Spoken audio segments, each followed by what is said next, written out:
E aqui, queridos, eu pontuo algo que é imprescindível a gente entender. A igreja adventista não é uma igreja decepcionada. Aqueles que estudam nossa história a partir do movimento milerita e não entendem que nós surgimos como igreja a partir do desapontamento e não antes disso, costumam nos estigmatizar como uma igreja que marcou data para a volta de Jesus. E é bom lembrar, isto nunca aconteceu. A igreja adventista é um movimento profético que, como igreja, nunca marcou data para a volta de Jesus. O que houve, que é profético, de acordo com o Apocalipse 10, que faz parte desse bloco aqui, de Apocalipse de 10 a 14, é que a igreja, para ela surgir, ela passaria por uma decepção antes. A decepção semelhante ao dos apóstolos ou dos discípulos e demais seguidores de Cristo antes da cruz, por não entenderem a razão do reino que Jesus veio estabelecer. No momento em que viram que Jesus foi preso, ele não fez nada para se libertar da prisão. No momento em que viram Jesus sendo crucificado na cruz, e viram que Jesus não evitou a morte, todos se decepcionaram. Da mesma forma, os mileritas, que entendiam que o santuário que Jesus iria purificar seria a própria terra, eles então aguardaram a volta de Jesus para 22 de outubro de 1844 e realmente se decepcionaram, porque embora estivessem acertado na data, mas erraram no evento. 1844 não seria marcado pelo ano da volta de Jesus, e sim pela mudança de estágio do movimento ou do serviço do santuário celestial, porque até então, desde a ascensão de Cristo e da inauguração do santuário celestial, Jesus exerceu o seu ministério como sumo sacerdote no lugar santo, como todos nós, todo adventista que conhece bem essa profecia entende. Mas a partir de 22 de outubro de 1844, nós cremos que começou, como aqui em Apocalipse 14 está deixando implícito, começou o juízo pré-advento, ou juízo investigativo no santuário celestial. Então, queridos, essa consciência é que deve nos levar a entender que nós somos uma igreja mundial, que tem uma certidão de nascimento bíblico, que tem, por isso, uma identidade muito clara pelas Escrituras, que de forma alguma deve nos levar à autossuficiência espiritual, a um sentimento de exclusividade em relação às demais igrejas, mas pelo contrário, deve nos levar ao senso de profunda responsabilidade, porque Deus confiou a mensagem que esse mundo precisa aprender e precisa aceitar, Ele confiou a essa igreja. E de acordo com Apocalipse 14, fica bem evidente aqui no versos 6 e 7, que essa mensagem é o Evangelho eterno, que sempre foi o mesmo, desde que foi anunciado a Adão e Eva, e até a própria serpente, lá no Éden após a queda. Eu me refiro a Gênesis 3,15, que ao longo de todo o Velho Testamento, sempre foi a mesma mensagem, salvação pela fé na graça salvadora de Jesus, sempre foi a mesma, mas que na plenitude dos tempos, como diz Paulo em Gálatas 4, versículo 7, 4 de Gálatas, Jesus veio, se tornou homem, habitou entre os homens, foi fiel até a morte e derramou seu precioso sangue para nos salvar. Quão importante é você entender isto e então entender que esta igreja, ela existe para pregar esse evangelho eterno. Tem a identidade que é bíblica, é profética. Tem a mensagem que é muito evidente, o evangelho eterno. E ela tem a missão de não pregar só em Brotas, não pregar só em Salvador, não pregar só na Bahia, não pregar só no Brasil, mas pregar em todo o mundo. E aqui eu quero ressaltar alguns números que vocês precisam saber. A igreja adventista é a igreja que, embora não tenha o maior número de membros, mas muito provavelmente nós somos a igreja mais presente no mundo. Porque a expansão da pregação adventista, ela não foca simplesmente em números. A missão adventista, ela foca nesse princípio aqui, de a cada nação, tribo, língua e povo. Por muito tempo, a vaidade adventista esteve muito presente. Eu quero dizer qual é a vaidade adventista. A ONU reconhece atualmente cerca de 236 países. Como estamos presentes em mais de 215 países, é interessante como a vaidade adventista, muitas vezes, ela fica muito evidente, porque alguns dizem assim, olha, como está faltando pouco para terminarmos a pregação do Evangelho. Já estamos muito perto de concluir a pregação, porque afinal, já estamos na maioria dos países. Isso é vaidade, irmãos. Eu vou dizer por que é vaidade. Porque de acordo com esse texto, observe que o texto é muito específico. Aos que se assentam sobre a terra que é o planeta todo, concordam? É o planeta. Agora observe as outras palavras. A cada nação, tribo, língua, e o que mais? E povo. Você tem noção de quantos, os países eu já falei, cerca de 236 países reconhecidos pela ONU.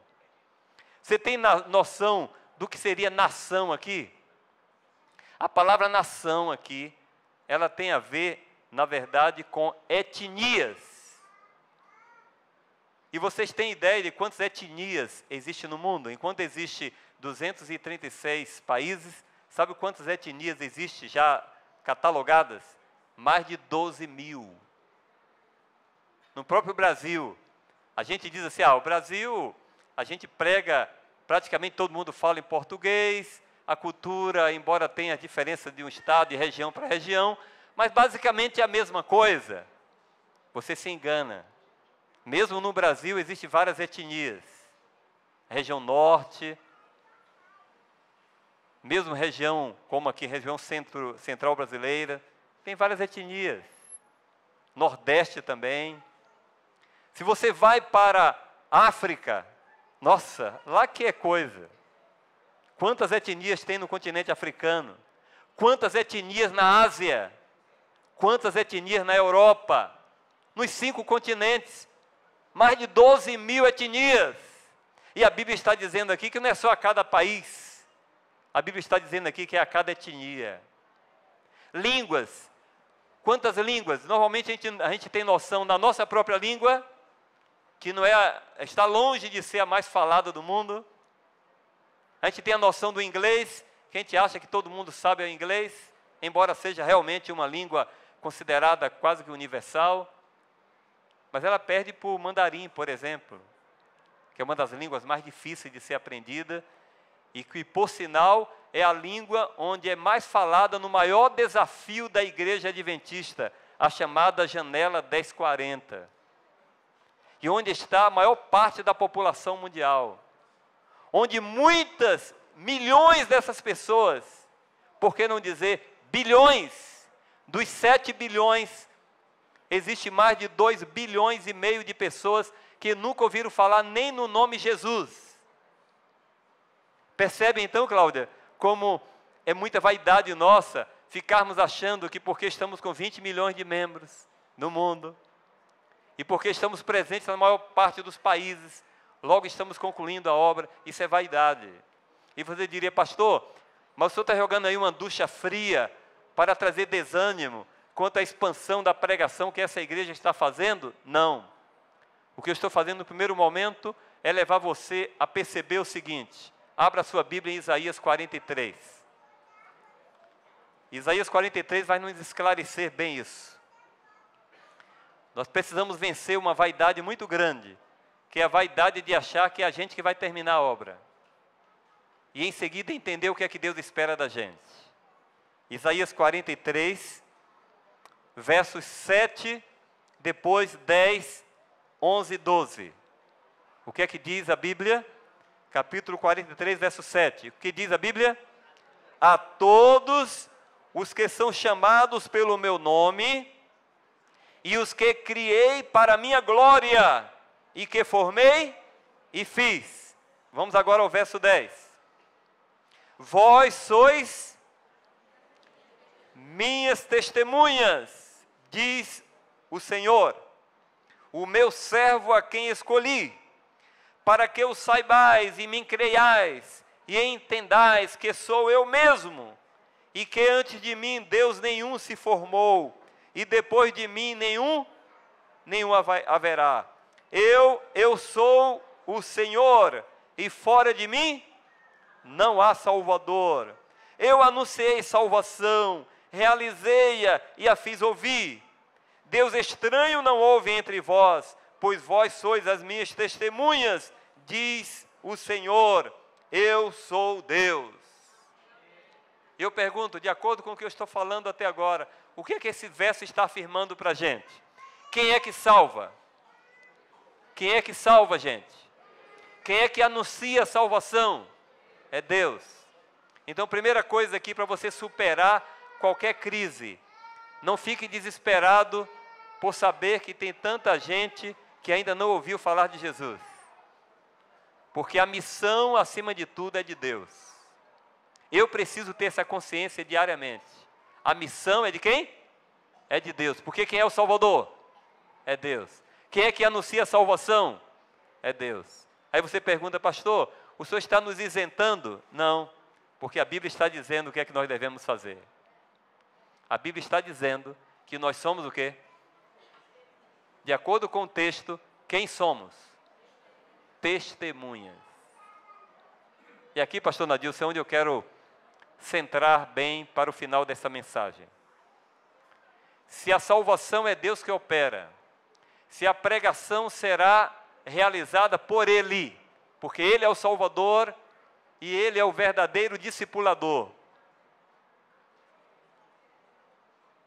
Onde nós entramos? Faço referência agora a Atos 1:8, que é um dos textos mais lembrados quando se pensa na missão da igreja de forma consciente, viu, Antônio? Porque lá Jesus, ele procurou conscientizar os discípulos quanto a isso, ele disse, mas recebereis poder ao descer sobre vós o Espírito Santo, e sereis minhas testemunhas, onde? Em Jerusalém, na Judéia, Samaria e até os confins da terra. Então, de acordo com esse texto, vejam, ele tem total coerência com o que Deus falou a Isaías. Esse texto está reafirmando a salvação é realizada por Deus, a pregação é realizada pelo Divino Espírito Santo, e nós somos o quê? Somos testemunhas. No momento em que nós nos conscientizarmos disso, irmãos, primeiro, vamos parar de ser consumistas na igreja. Quem é consumista na igreja? Consumista na igreja é todo aquele que vem para a igreja esperar receber do pastor, de quem dirige a música, de quem dirige aqui os programas, diversos programas da igreja, inclusive esse, viu? Kelly, quase eu erro o nome. Viu, Kelly? Parabéns pelo programa. Então, pode ser que os consumistas, alguns podem ser só consumistas, vieram só para apreciar quão interessante é o programa. Eu quero te dizer que nós não temos esse direito de ficar na igreja como consumistas. Tem um texto em Parábola de Jesus, eu tenho como a referência do texto, eu posso depois dar para aqueles mais curiosos, mas hoje com o aplicativo é muito fácil você identificar o texto. Esse texto, Ellen White diz que no nome de membros da igreja existe uma expressão que está escrito no livro da vida e que realmente cada um precisa se autoavaliar para não permanecer com essa declaração. Sabe qual é a declaração? Consumistas.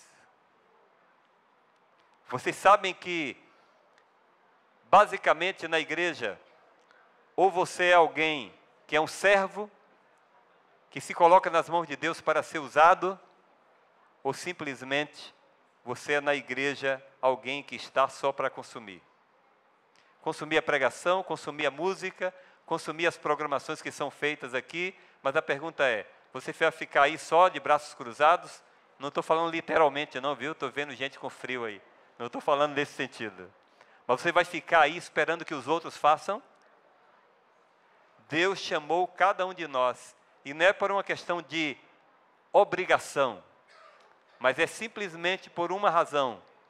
Todo que nasce no reino de Deus, nasce como missionário.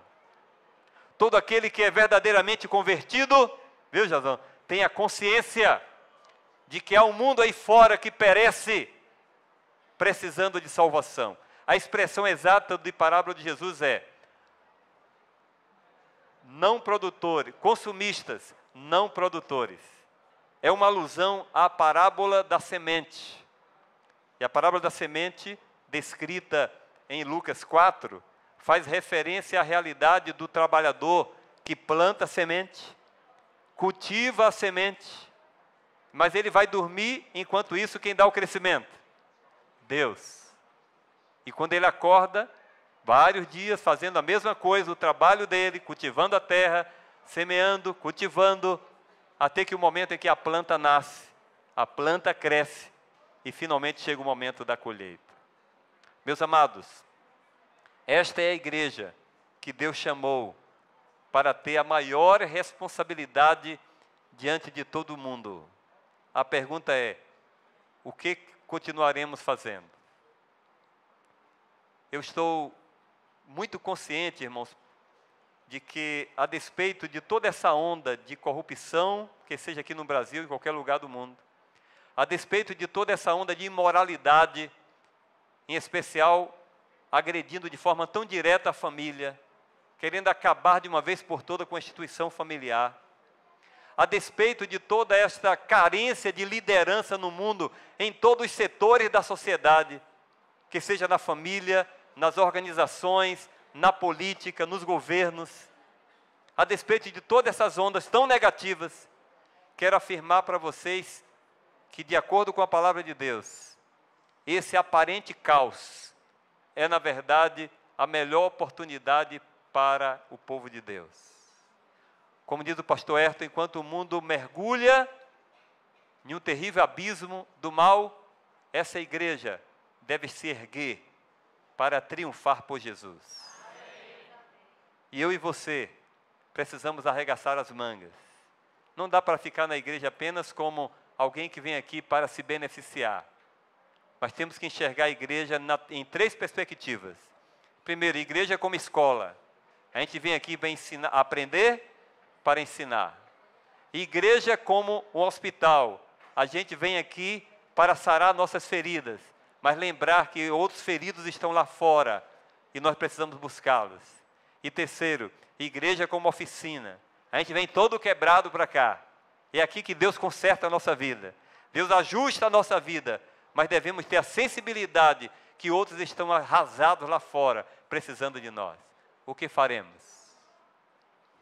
Você gostaria, diante desta programação tão linda, tendo consciência da nossa missão e sabendo que Deus confiou a mim e a você essa mensagem tão pura do Evangelho eterno, e sabendo que Jesus voltará em breve, você gostaria de colocar-se diante do Senhor para consagrar sua vida e ser uma bênção na sua família, entre os vizinhos, amigos, colegas de faculdade, conhecidos e desconhecidos, como instrumento para salvar gente e apressar a volta do Senhor? Se esse é o teu desejo, eu te convido a ficar em pé. Eu quero orar por você. Nós vamos orar e em seguida vem a parte final. Oremos. Senhor, louvado seja o teu nome pelo privilégio de recebermos a salvação eterna em Cristo Jesus. Louvado seja o teu nome, Senhor, por este movimento profético, Igreja Adventista do Sétimo Dia, estabelecida pelo Senhor para pregar o Evangelho eterno em todo o mundo, para apressar a volta iminente de Jesus. Pai, nesta tarde